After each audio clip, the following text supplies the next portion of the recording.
Alrighty, guys, how's it going? Welcome to part 7 of the Home Lab server setup series. And today we are going to be looking at setting up the firewall for our new server, and we're going to be using UFW to do that. It's Uncomplicated Firewall, and it's super simple, super easy to use, and it's just a great firewall option for Linux systems. So without further ado, we're going to get into it. So let me open up VS Code.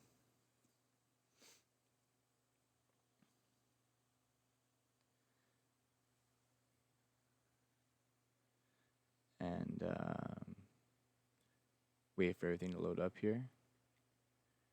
Unfortunately, my computer is being a little bit slow this evening. Okay, cool. So now what we're going to do is we're going to SSH into the server, and I've already got everything saved here from earlier. I have a nice video on how to use VS Code to set up these pre-configured, or I guess saved configurations for all the servers and things that you SSH into. So if you're interested, I'll put a link to that video in the description. Feel free to check that out. But for now, we're going to SSH in. Wait for everything to load up here.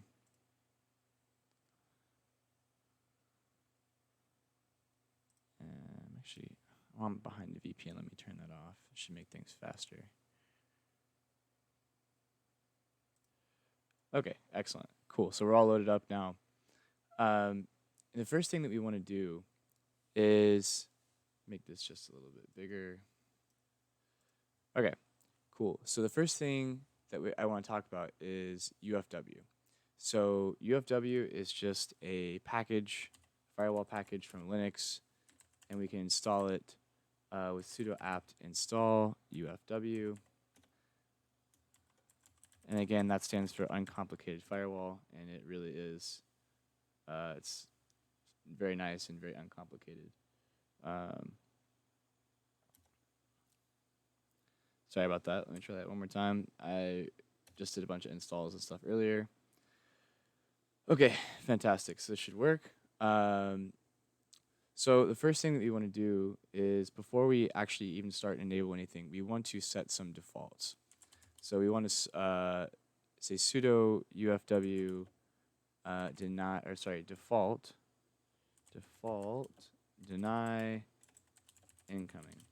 So that means all traffic by default we're going to not allow on all ports, which makes sense because we'd rather enable things that we want rather than allow everything and try to pick out what we don't want. So we're just going to, by default, deny everything incoming. And then we are also going to, and this is kind of redundant, I think it's actually already default allow, but we're going to say sudo default allow incoming. So by default, we're going to allow all incoming traffic. Or sorry, my apologies. We're going to allow all outgoing. Sorry. And then we're going to change it back to deny. We're going to deny incoming. So basically, deny incoming and allow outgoing. So that makes sense, right? Okay. Now, we're going to enable UFW, which will actually start up the service. Oh, sorry, UFW enable.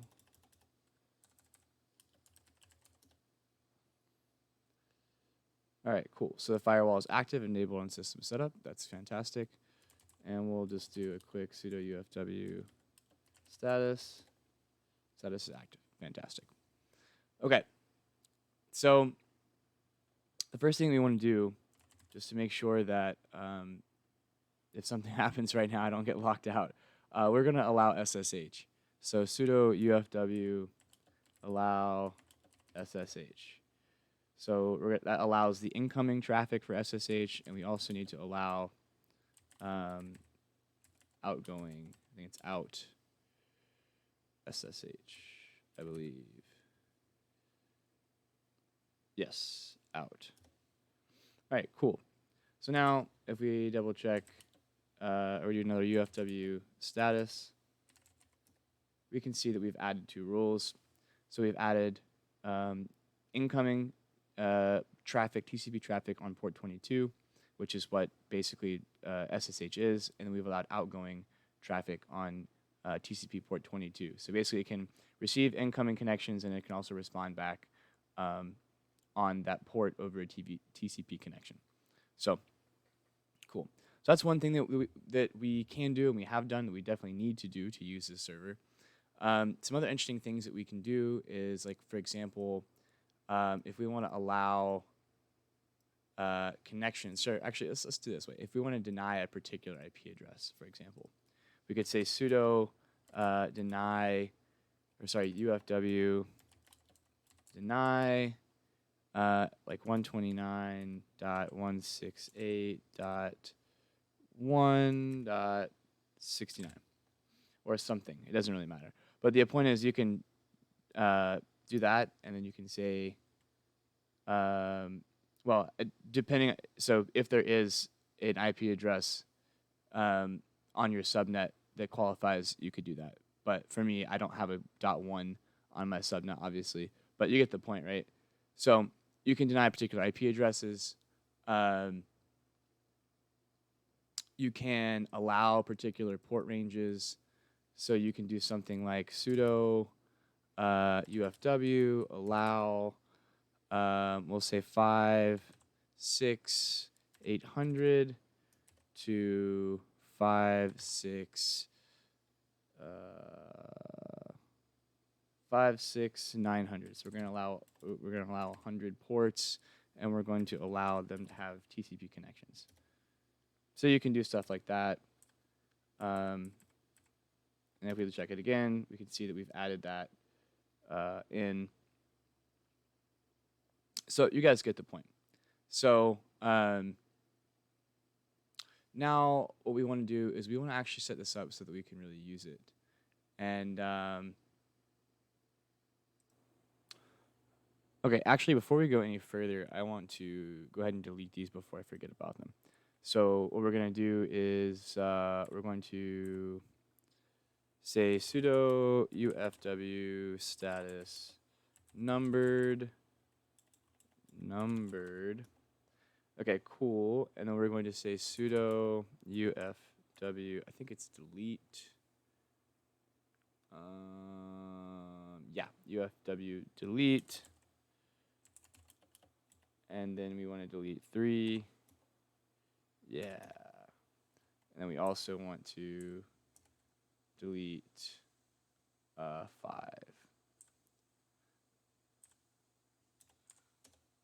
Cool. All right, so let's double check everything's the way that we want it. Excellent. So we still got our TCP rules. Okay, so now let's actually get down to what we really need to make this work. So we've already denied the incoming. We have allowed the outgoing by default. We want to enable incoming and outgoing for HTTP. So port 80. So UFW thankfully recognizes HTTP. So we can say allow HTTP. We can also say sudo UFW allow out HTTP. So we can receive and send HTTP requests and stuff like that. And we also want to do the same thing with HTTPS. So port 443 for HTTPS. And then we want to, I guess I can just say allow. There we go. And then also NTP, which is what the system uses to maintain its clock. It's not super important, but you do want to make sure that your system is able to keep time. So we're going to go ahead and allow that port.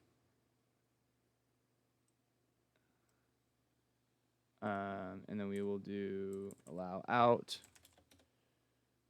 And then also, finally, we're going to need DNS requests. So we want to allow port 53. And we also want to allow port 53 out. Okay, cool. So that should be enough to get us going. And we can always go back and change things later, add things, subtract things. But this is a good, and actually let's just see what all we've done. So sudo UFW status. Cool. So basically we're allowing all of this. So we're allowing SSH, we're allowing HTTP, we're allowing HTTPS. I'm guessing this is the NTP, DNS, and then we're doing this by what am I trying to say? Version 6. The IPv6.